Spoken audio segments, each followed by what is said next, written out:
This video is for any guy who wants to maximize the efficiency of his time, focus, and attention. If you're somebody who's weightlifting right now, you're in the gym and you don't have a specific end goal in mind, i.e. you're not training for a powerlifting meet to become an Olympic weightlifter, an MMA fighter, or otherwise, and you just want to achieve the maximal aesthetics possible, and you want to do so while garnering all of the associated ancillary benefits of weightlifting, then I'm going to be outlining the principles of a training philosophy that I became familiarized with about a decade ago. And also the progenitor of this philosophy has actually written up a corresponding article, which you can check out at alphaactualization.com. I'm just going to pull up that website briefly to show you some of the articles that are currently published that you can also have access to. For example, How to Sleep Better and Why It Matters, Nutrition Guidelines for Optimal Health and Performance. There's one about why you should be drinking distilled water,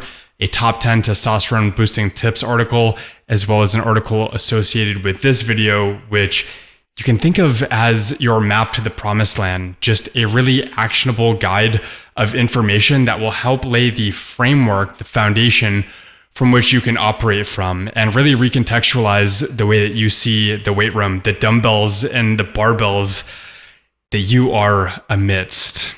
I can remember when I became acquainted with this information, it really did allow me to re-see the tools, as it were, that I was using to sculpt my body and to realize that I could use those tools in a more effective fashion based on a lot of these principles that we're going to be delving into. So training for masculine aesthetics is about building more muscle, but also realizing that it's not merely about making the statue as big as possible. It's not about making the skyscraper as tall as possible, but rather being cognizant of the paramount importance of relativity, of proportions, and realizing that largely it's the ratio from all angles of the upper to the lower torso that most greatly dictates the aesthetics of a man. And so while we want to be mindful of the importance of gaining muscle, we also want to neglect certain muscles which maybe you've never been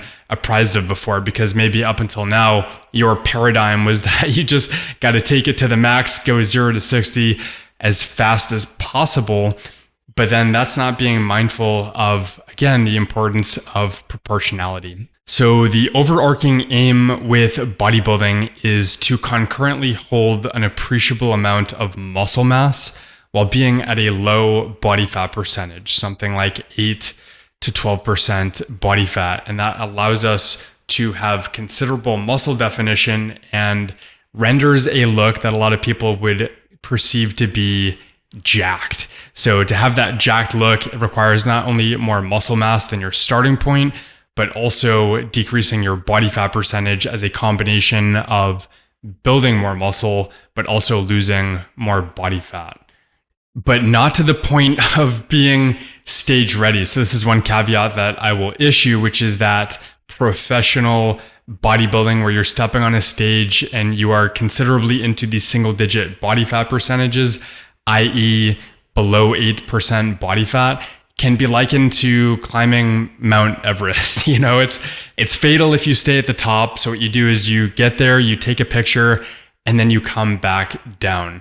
The focus of this philosophy is going to be sustainable aesthetics that also maximize your health, because that's equally important. You want to not just live in the gym, but you want to see the gym as something that can augment, it can really accentuate the rest of your life. You're going to improve your aesthetics, your sexual dimorphism, the amount of attraction and attention that you get from the opposite sex, but it's also going to improve your confidence, your hormonal profile, your actual health is going to attenuate, for example, sarcopenia, having more muscle mass, more strength, better insulin sensitivity.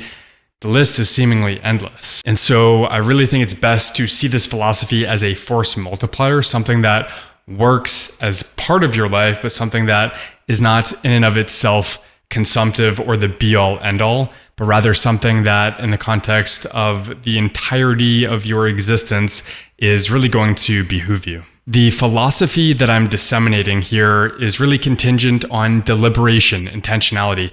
And so there are 3 different categories that I'm going to place each muscle group that you could conceivably be training at any point in time into. And the first one are really the priority muscles, ones that you cannot overtrain, ones that we want to throw the kitchen sink at, as it were, to maximize the hypertrophy of.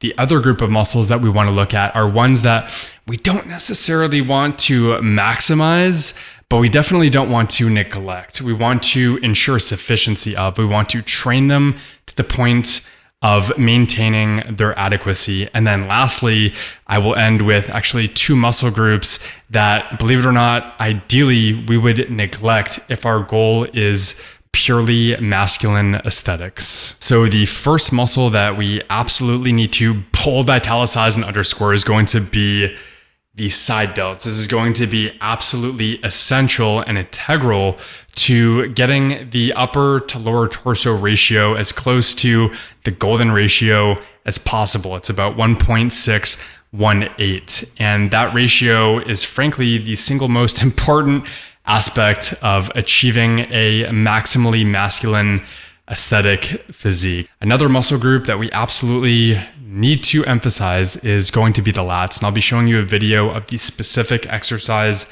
that I do to achieve that towards the tail end of this video. The mid backs, that will include the rhomboids, as well as the middle and the lower trapezius, is very important as well, as is the pecs, but very important to balance the upper and the lower pec. And so your training program needs to emphasize the often underdeveloped upper chest. So we also need to be mindful of balancing not just the upper and lower pecs, but also the front and rear delts. That's going to be another area of emphasis, as are the arms. So not just the triceps, but also the biceps and the brachialis, and the often overlooked, underdeveloped, albeit maximally sexually dimorphic forearms, not least the brachioradialis, the wrist flexors, and the extensors are absolutely important. You know, what attractive female have you seen that has like these honking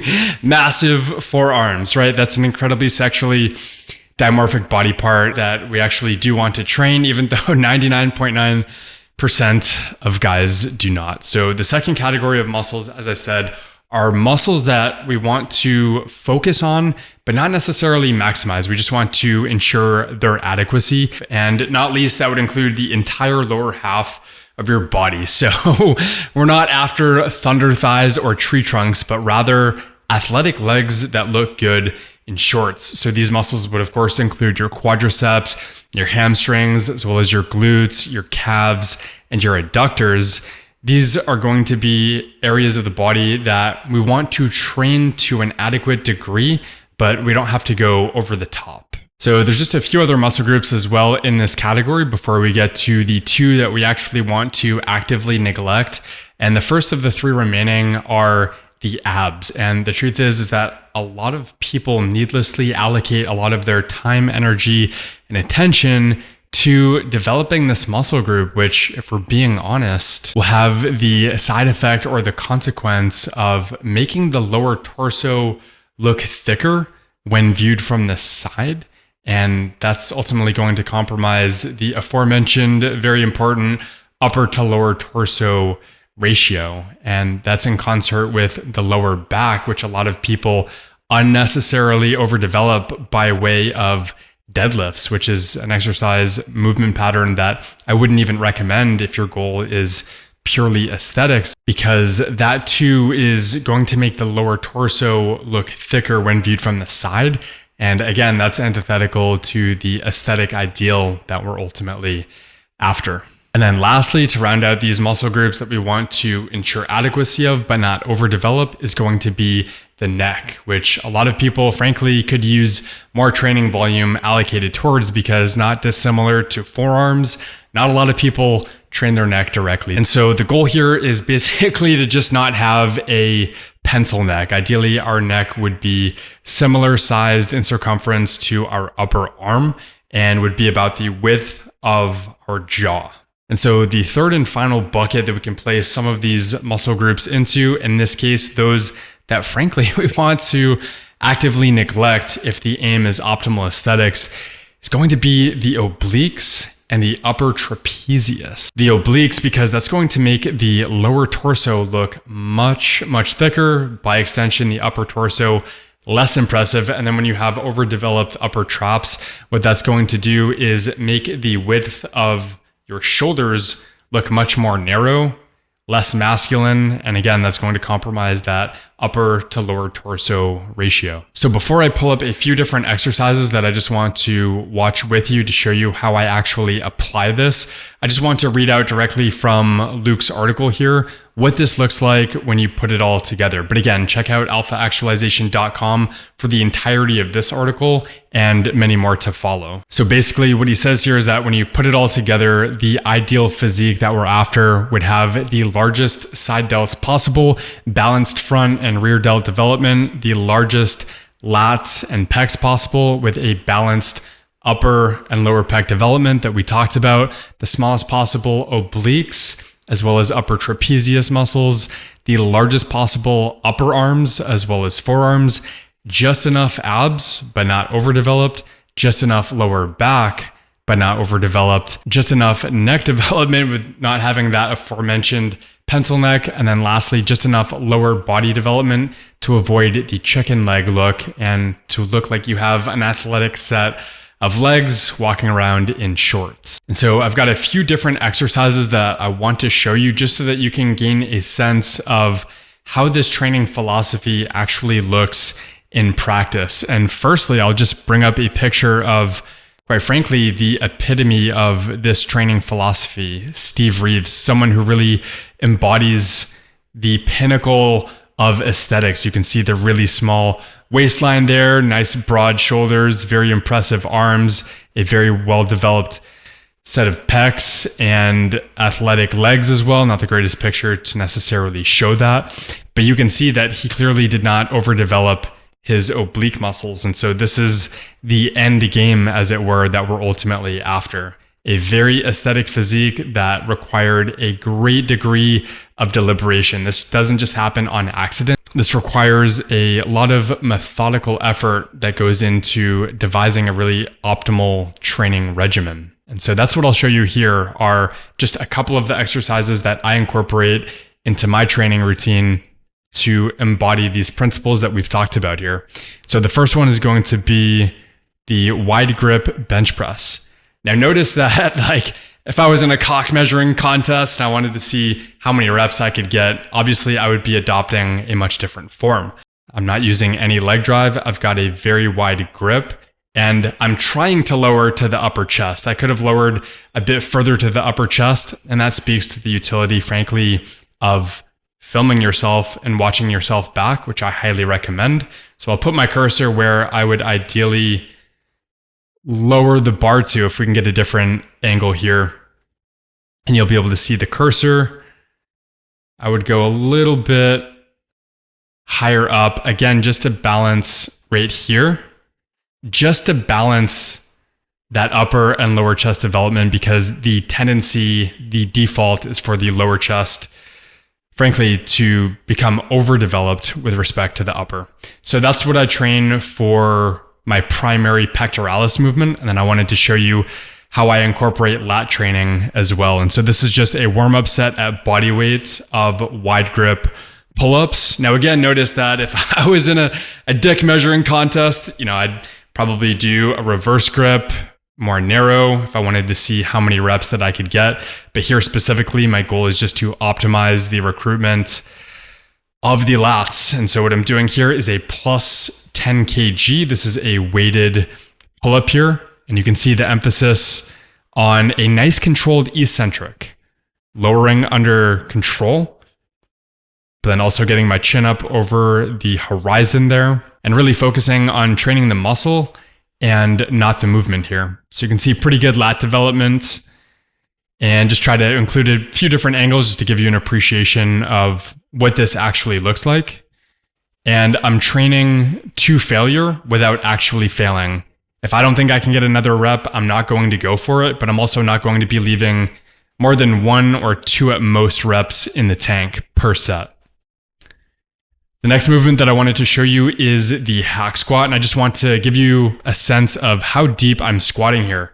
Because again, and this is just the first warm-up set, I don't really care about how much I'm lifting. I'm not training for a powerlifting meet.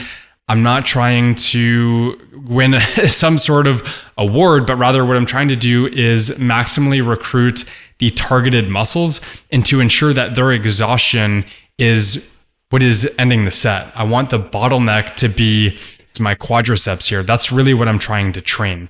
And so this is another warm-up set here. This is my first working set. But again, don't get caught up on the weight. If you're not this strong, it doesn't matter, because strength is, it's just so relative that frankly, comparing yourself to anybody other than who you were yesterday, as opposed to who someone else is today, is simply irrational. It's nonsensical. And I think bodybuilding serves as a really great microcosm of life and of self-actualization specifically. And it's something that you can apply the principles of seemingly universally to anything that you want to get better at. And that's one of the reasons that I'm so passionate about it, and why I've shown you a number of different angles here. So again, that you can just get a sense of the exact form that I'm adopting, the fact that I'm leaving my ego at the door. I really don't care how much I'm lifting. I want to go as low as possible so that I'm training in a stretched position as opposed to when the muscle's at their shortest lengths. And so this is something that you can apply to all of these exercises, and I'll release future videos about those, about specific exercises that really maximally target the actual muscles that we want to hypertrophy, so-called training the muscles and not the movement. And I'll be getting more footage of that to show you just the A to Z guide to actually get a more aesthetic physique and to do the things that will ensure optimal hypertrophy. So that's it for today, my friend. Drop a comment down below, like and subscribe for more content like this. And again, check out Alpha Actualization. There will be regular banger articles there posted on the weekly. This content is truly revolutionary and will completely recontextualize the way that you navigate life as a man in the 21st century. I love you very much, my friend. And until next time, find your freedom. Peace.